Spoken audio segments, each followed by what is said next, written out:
Váš kompost páchne, je mazlavý a neláka dážďovky. Pravdepodobne robíte jednu zásadnú chybu.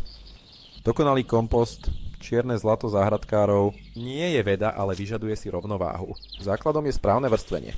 Predstavte si to ako lazáne.